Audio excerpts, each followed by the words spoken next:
join in the singing of the national anthem.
The Australian War Memorial was the vision of Charles Bean, Australia's First World War official historian.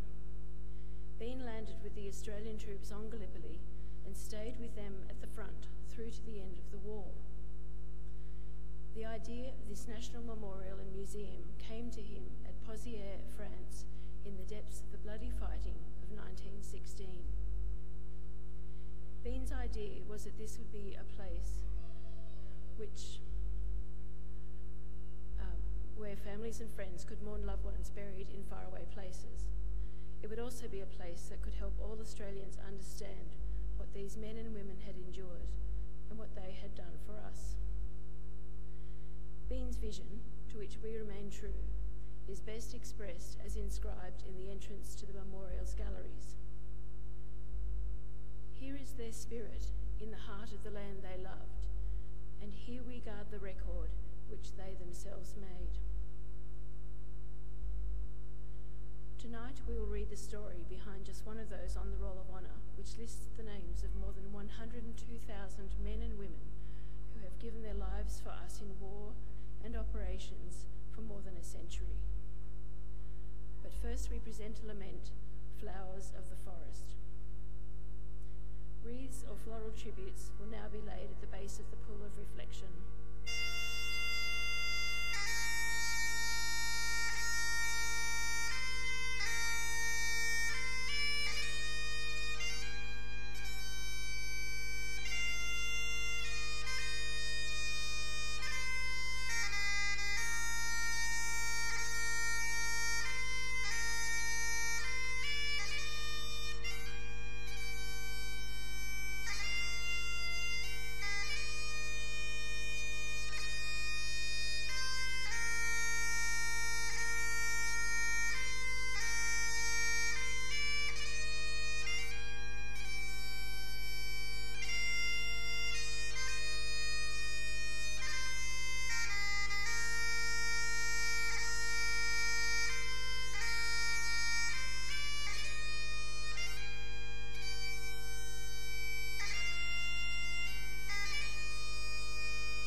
Today, we pay tribute to Sergeant Robert Graham.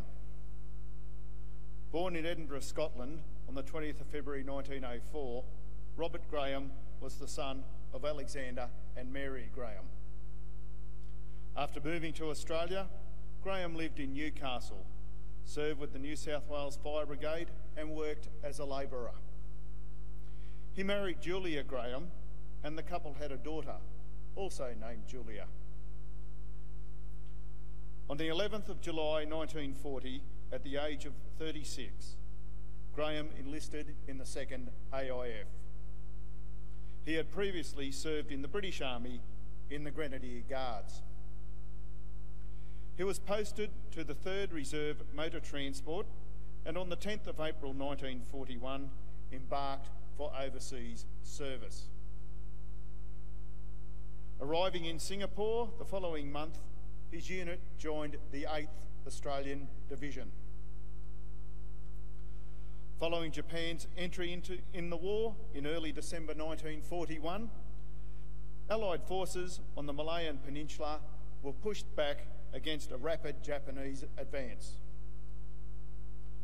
On the 6th of February 1942, just 2 days before the Japanese landed on Singapore Island, Graham's unit was evacuated from Singapore, arriving in Java 5 days later. Here they joined other Australian units to form Black Force, but following the capitulation of Allied forces on Java in March, Graham was one of 22,000 Australians to become a prisoner of the Japanese. At the end of 1942, Graham was transported to Burma as part of the large workforce being assembled by the Japanese to build the Burma-Thailand Railway. Following the completion of the railway, he was transported from Thailand to Singapore, where, along with more than 2,000 Australian and British prisoners of war, he embarked upon the ship Ryokuyu Maru to be transported to Japan. The Ryokuyu Maru, with 1,318 Australian and British prisoners of war on board, and the Kachidoki Maru, carrying 900 British prisoners of war, were part of a convoy carrying mostly raw materials that left Singapore for Japan on the 6th of September 1944. The prisoners were all survivors of the Thai-Burma Railway. Less than a week later, the convoy was attacked by American submarines in the South China Sea. Ryokuyu Maru was sunk by USS Sea Lion II, and the Kachidoki Maru by USS Pampanito. Prisoners able to evacuate the ships spent the following days in life rafts or clinging to wreckage in open water. About 150 Australian and British survivors were rescued by American submarines. A further 500 were picked up by Japanese destroyers and continued the journey to Japan. Those not rescued perished at sea. A total of 1,559 Australian and British prisoners of war were killed in the incident, all missing at sea. 1,159 from Ryokuyu Maru and 400 from Kachidoki Maru. The total number of Australians killed was 543. Graham was one of the missing. He was 40 years old. Today, he is commemorated on the Labuan Memorial in Malaysia. His name is listed on the roll of honour to my left, among some 40,000 Australians who died while serving in the Second World War. His photograph is displayed beside the pool of reflection.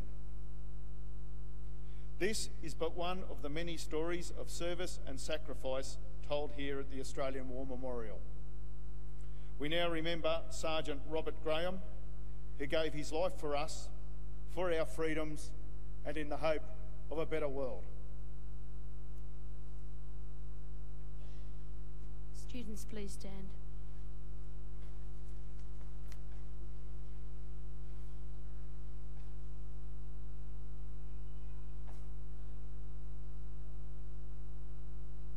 They shall grow not old, as we that are left grow old.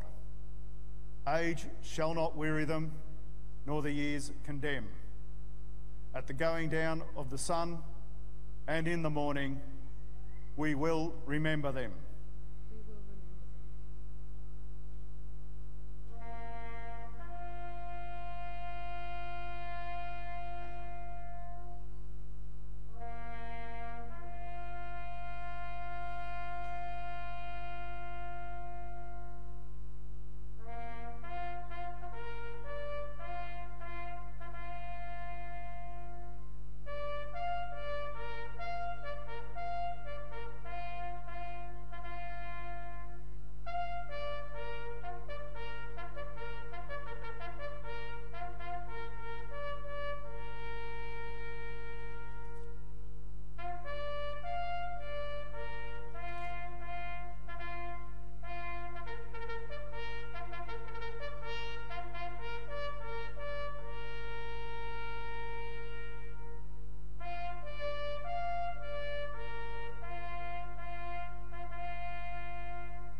Lest we forget. Lest we forget.